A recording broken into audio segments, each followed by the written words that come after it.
आप सभी कैसे हैं। मेरा नाम हिमांशु मिश्रा है। तो आज की क्लास में हम लोग एक्सरसाइज 4.2 का क्वेश्चन नंबर 4, 5 और 6 बनाएंगे। तो आइए बिना देरी स्टार्ट के करते हैं। मेरा नाम हिमांशु मिश्रा है और आप मेरे साथ बने रहिए।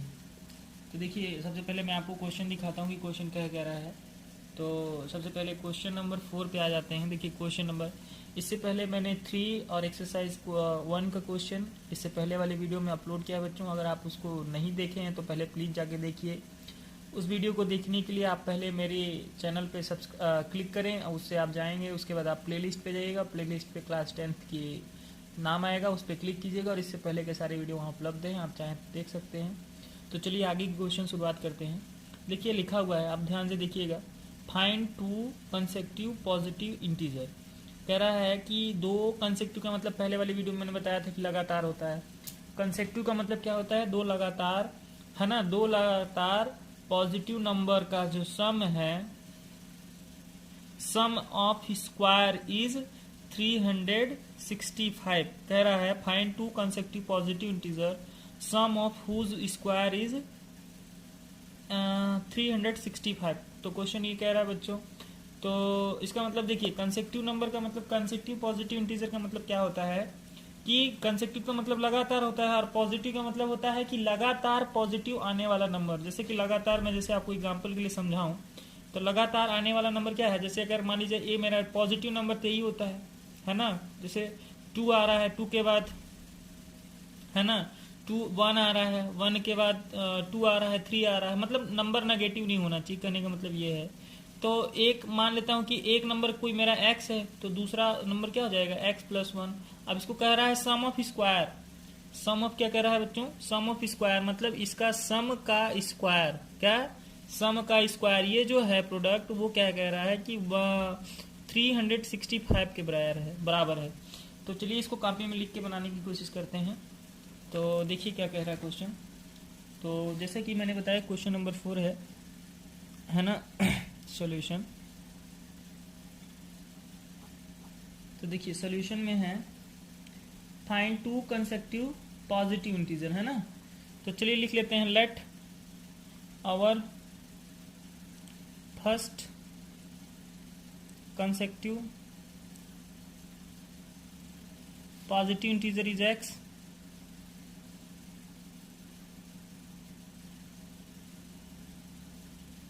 है ना। x हो गया, है ना बच्चों। हम मान लेते हैं कि जो हमारा पहला है पॉजिटिव कंसेक्यूटिव इंटीजर क्या है, वो x है। तो दूसरा क्या हो जाएगा, देन सेकेंड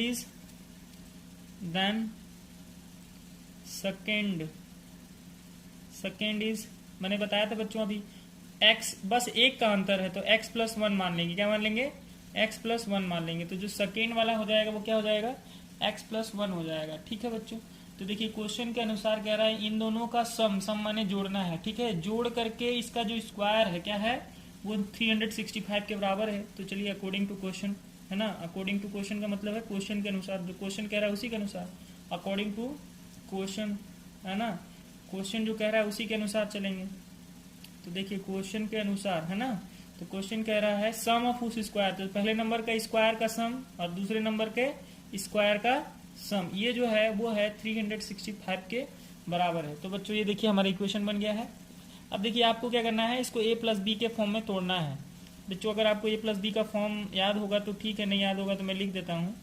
देखिए यहाँ पर a + b का होल स्क्वायर इक्वल टू होता है का स्क्वायर प्लस b का स्क्वायर होता है प्लस 2ab होता है। ठीक है बच्चों, मतलब b स्क्वायर बाद में भी होता है, इससे कोई दिक्कत नहीं है, ये भी फार्मूला होता है। तो आप इसको नोट कर लीजिएगा, इसका इस्तेमाल हो रहा है यहाँ पर।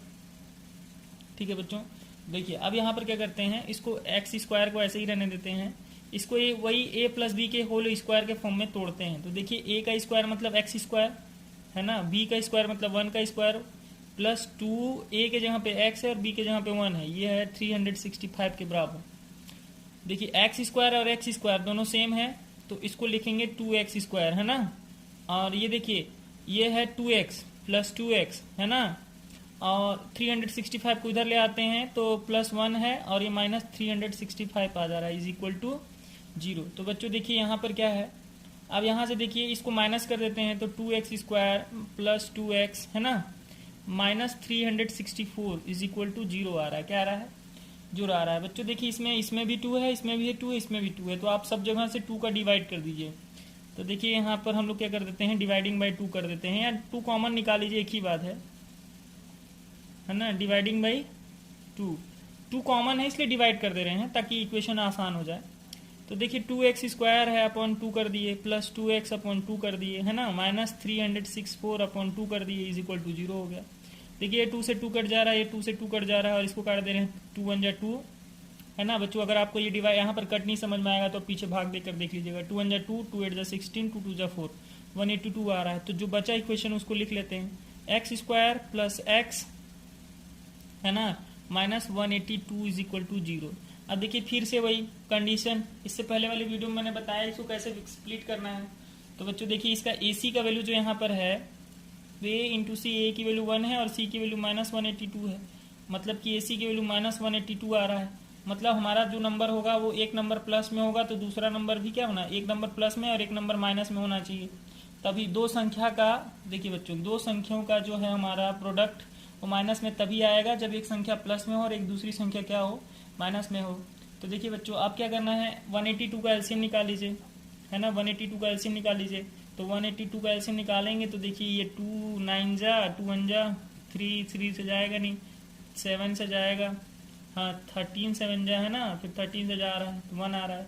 अब देखिए इन दोनों, देखिए ये एलसीएम इसलिए निकालते हैं क्योंकि एलसीएम में जो नंबर आएगा ना उसी से आप, इसी का इस्तेमाल करके आप क्या कर सकते हैं, इसका बीच वाले टर्म को तोड़ करके बराबर कर सकते हैं। इससे पहले वाली वीडियो में मैं अच्छे से बताया बच्चों, तो आप क्रम से सॉल्व करते आ रहे होंगे, तो आई होप आपको समझ में आ रहा होगा।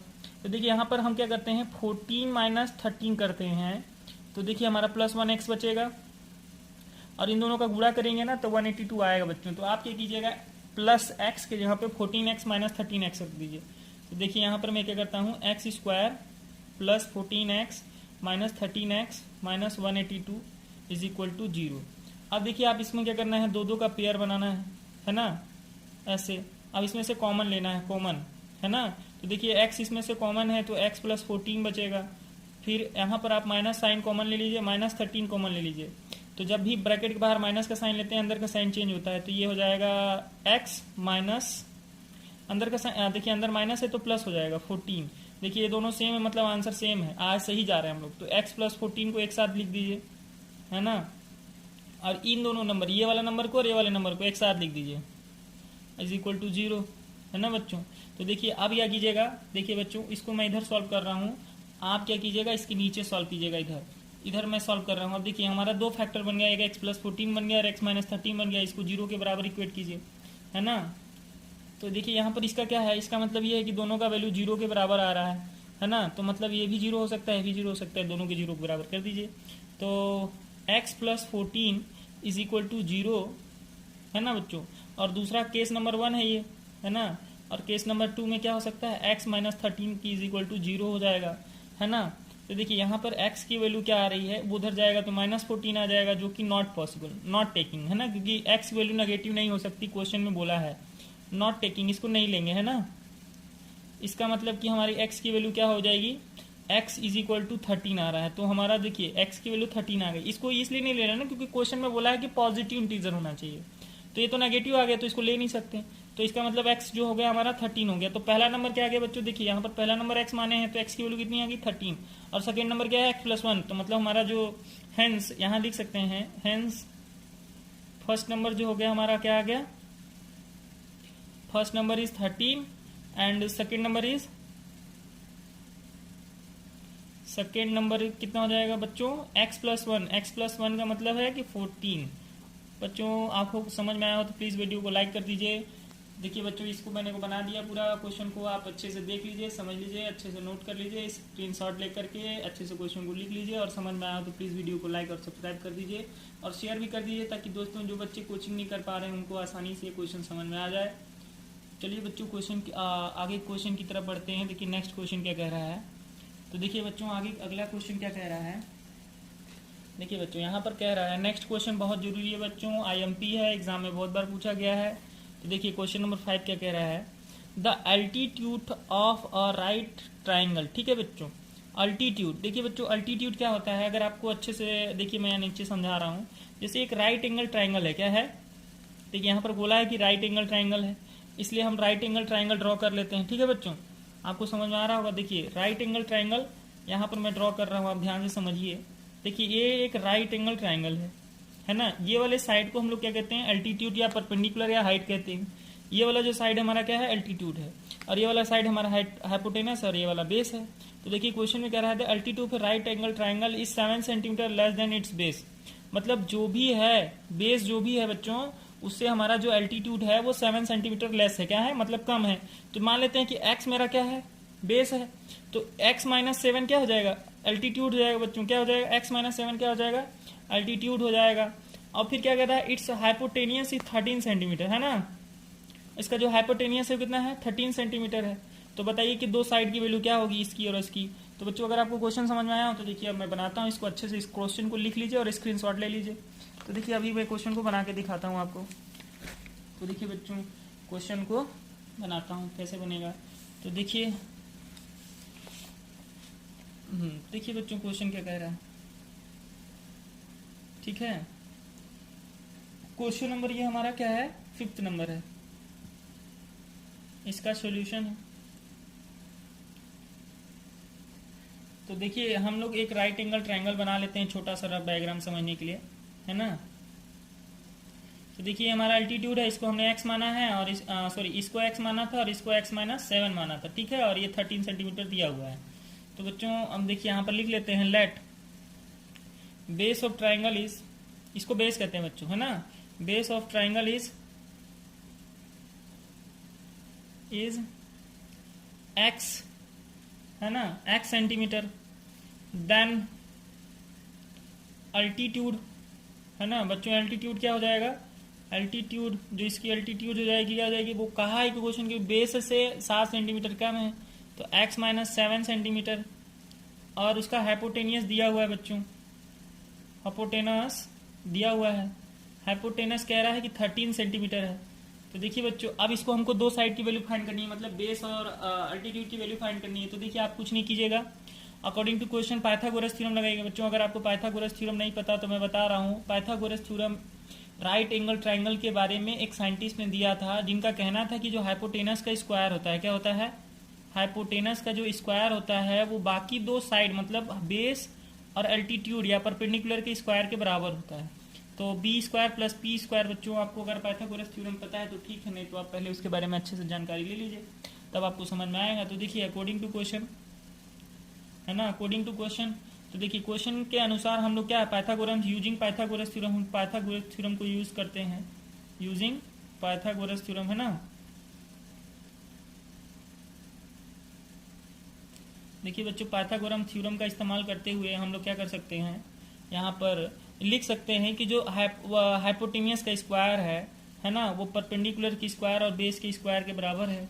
तो देखिए हाइपोटेनस मतलब 13 का स्क्वायर, है ना, परपेंडिकुलर का स्क्वायर मतलब वही एल्टीट्यूड है x माइनस 7 प्लस एक्स का स्क्वायर। अब इसको देखिए, इसको a माइनस बी के होल स्क्वायर के फॉर्म में तोड़ेंगे बच्चों। अगर a माइनस बी का स्क्वायर का फार्मूला होता है, a माइनस बी का होल स्क्वायर का फार्मूला होता है a का square minus 2ab plus B square. ठीक है बच्चों, आपको a प्लस बी का अगर होल स्क्वायर का फार्मूला नहीं पता तो मैं लिख देता हूँ। देखिए अब इसको तोड़ देते हैं, 13 का स्क्वायर 169, है ना बच्चों। 13 का 2 बार मल्टीप्लाई कर देंगे स्क्वायर निकालने के लिए, तो 13 इंटू 13 करेंगे तो 169 आएगा, और स्क्वायर का मतलब भी वही होता है। तो देखिए इसको a प्लस बी के स्क्वायर में तोड़ेंगे तो a का स्क्वायर मतलब एक्स स्क्वायर माइनस 2, a की वैल्यू x, b की वैल्यू 7 प्लस b स्क्वायर मतलब 7 का स्क्वायर मतलब 49 प्लस एक्स स्क्वायर। देखिए रहे हैं बच्चों, तो ये हो गया। देखिए 169 इज इक्वल टू एक्स, और यहाँ x है तो 2x स्क्वायर हो गया, माइनस देखिए 14 टू जाए एक्स हो गया, प्लस 49, है ना बच्चों। आप क्या कीजिए, इसको अरेंज कर दीजिए अच्छे से, 169 को उधर ले जाइए, तो 2x स्क्वायर माइनस 14x, है ना, प्लस 49 माइनस 169। देखिए बच्चों अभी इसको अरेंज कर देते हैं तो क्या आता है क्वेश्चन, इसको माइनस कर देते हैं तो 16949 0, है ना, 120 आ रहा है। तो देखिए यहाँ पर से क्या हो जाएगा, 2x स्क्वायर माइनस 14x, है ना, 14x माइनस 120 है ना, ये आ रहा है इक्वेशन अपना, है ना बच्चों, यहाँ 0 कर लीजिएगा, ये आ रहा है। अब देखिए बच्चों, इसमें एक्स स्क्वायर के साथ 2 मल्टीप्लाई है, मतलब 2 इसमें भी है, 2 इसमें भी है, 2 इसमें भी है, तो फिर से वही डिवाइडिंग बाई 2 कर दीजिए, है ना। ऐसा इसलिए कर रहे हैं ताकि आंसर आसानी से आ जाए, अगर आप ऐसे करेंगे तो ज़्यादा प्रॉब्लम हो सकता है। तो देखिए यहाँ से 2x स्क्वायर, देखिए 2x स्क्वायर अपॉन 2 हो जाएगा, और 14x अपॉन 2 हो जाएगा, और माइनस 120 अपॉन 2 हो जाएगा, इज इक्वल टू 0। अब देखिए यहाँ पर बच्चों फिर से मैं यहाँ पर सॉल्व कर रहा हूँ, आप अच्छे से इसको नोट कर लीजिएगा, क्योंकि बच्चों पेज है तो ज़्यादा कॉपी लगेगा, इसलिए हम इधर शॉर्टकट में सॉल्व कर दे रहे हैं। आप अच्छे से समझिए, क्वेश्चन को नोट करते जाइए, अपने line by line serial note कीजिएगा। तो देखिए यहाँ से क्या हो जा रहा है कि ये 2 से 2 कट जा रहा है, ये 7 आ जा रहा है, और ये 60 आ जा रहा है ना बच्चों।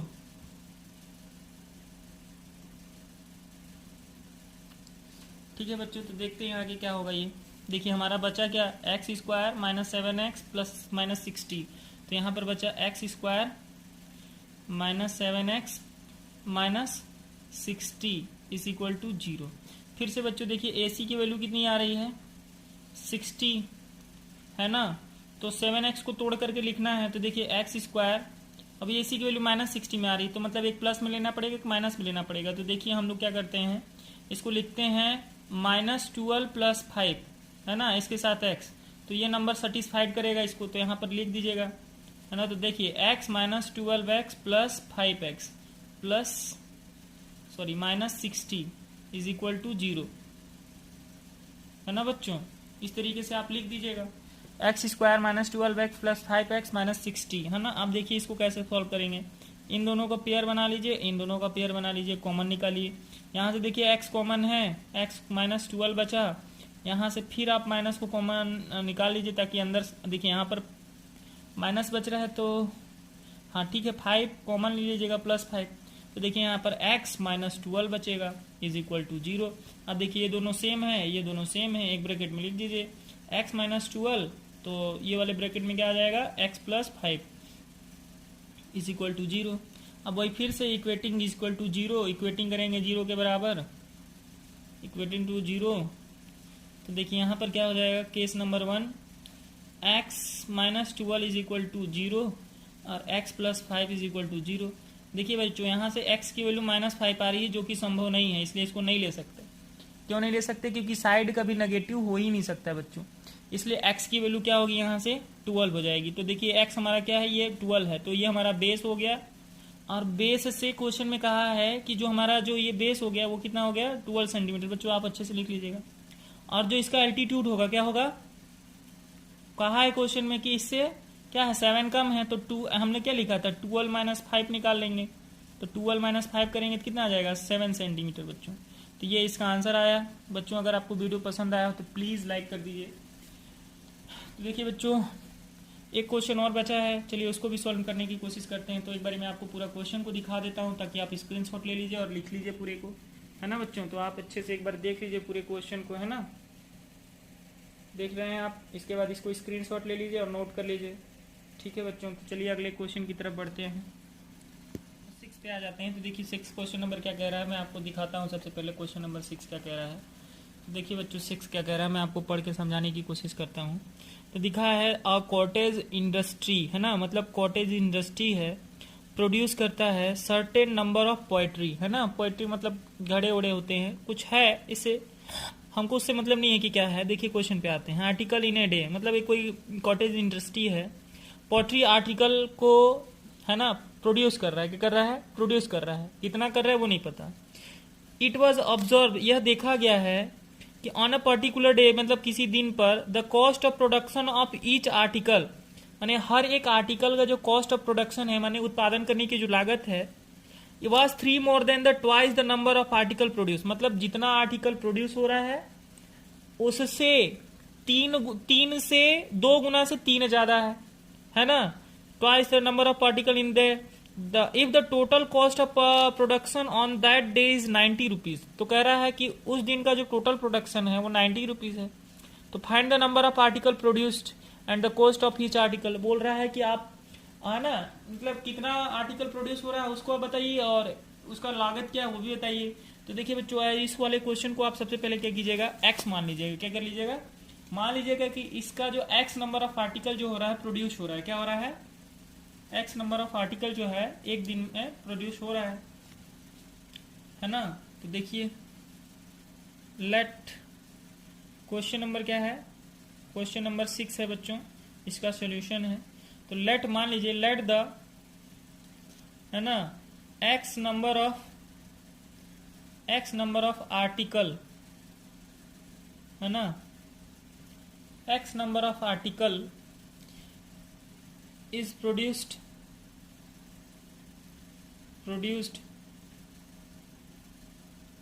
ठीक है, x नंबर ऑफ आर्टिकल जो है वो प्रोड्यूस्ड हो रहा है ऑन अ डे, उस दिन, है ना। देन इसका जो कॉस्ट हो जाएगा, देन कॉस्ट हो जाएगा, कॉस्ट ऑफ प्रोडक्शन, जो प्रोडक्शन का कॉस्ट हो जाएगा वो कह रहा है बच्चों, देखिए क्वेश्चन में कहा था, आप ध्यान दे दीजिएगा। तो 3 मोर का मतलब प्लस होता है, ट्वाइस देन द, तो ट्वाइस का मतलब होता है 2 गुना। तो देखिए जितना उत्पादन हो रहा है उसका 2 गुना, तो उत्पादन तो x हो रहा है तो उसका 2 गुना मतलब 2x से 3 है ज्यादा, तो ये कॉस्ट ऑफ प्रोडक्शन हो रहा है। अब दिया है क्वेश्चन में कि जो पूरा जो लागत है, पूरा जो पैसा लग रहा है उसको दोनों को बनाने में, तो वो इतना लग रहा है। तो देखिए x बना रहा है और एक का इतना लागत है, तो दोनों का मल्टीप्लाई करेंगे तब तो वो कॉस्ट ऑफ प्रोडक्शन के बराबर होगा। तो देखिए इन दोनों का मल्टीप्लाई कर देते हैं, तो x और 2x प्लस 3, ये जो कॉस्ट ऑफ प्रोडक्शन है वो कितने रुपए के बराबर है, 90 रुपए के बराबर है। तो देखिए आप इसको सॉल्व करते हैं, तो इसका इससे मल्टीप्लाई करेंगे और इसका इससे मल्टीप्लाई करेंगे, तो देखिए ये हो जाएगा 2x स्क्वायर और ये हो जाएगा 3x minus 90 is equal to 0।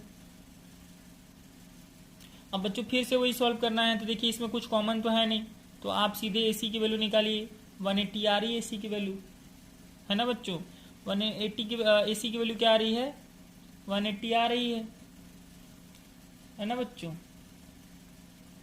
देखिए तो यहाँ पर जो AC की वैल्यू आ रही है वो कितनी आ रही है, 2 इंटू 90 माइनस 90 इंटू 180 माइनस 180, मतलब एक प्लस में और एक माइनस में, है ना बच्चों, एक प्लस में और एक माइनस में होना चाहिए नंबर। तो देखिए 180 कैसे आएगा, आप सीधा सबसे पहले 180 का एलसीएम निकाल लीजिए, ठीक है।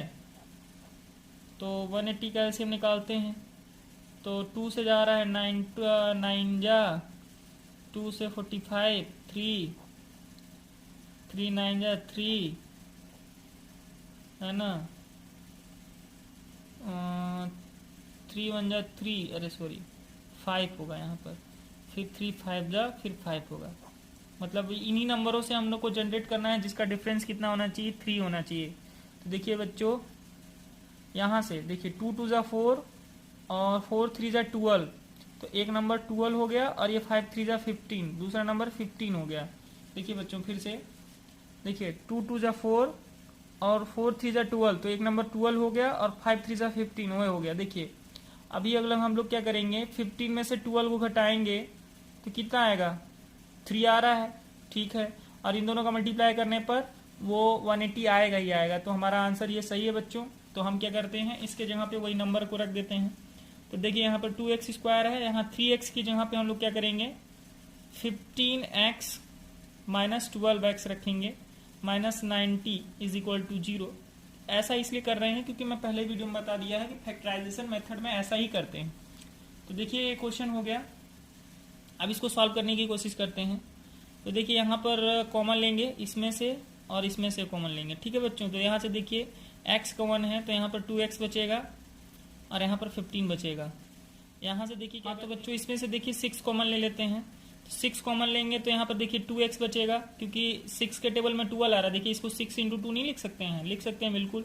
तो 6 कॉमन चला गया तो 2x बचा, फिर माइनस, अब देखिए ये क्या हो जाएगा, इसमें से 90 में से भाग कर दीजिए 6 का, है ना, तो आ जाएगा 6 1 6 माइनस हुआ 30, 6 5 30, तो 15 ही आ रहा है, माइनस बाहर निकाले तो अंदर प्लस आ रहा है, इज इक्वल टू 0। अब देखिए बच्चों ये क्वेश्चन सही हो गया, दोनों में सेम हो गया है, तो इसको एक ब्रैकेट में लिख दीजिए, है ना बच्चों। जो बचा नंबर उसको एक ब्रैकेट में लिख दीजिए, इज इक्वल टू 0।